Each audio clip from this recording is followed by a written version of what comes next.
बच जाओ वहां पे।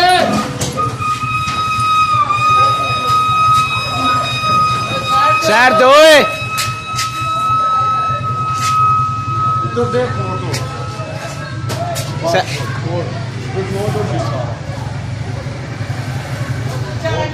साइड दो चलो ओए। टैंकी फटती है ओए।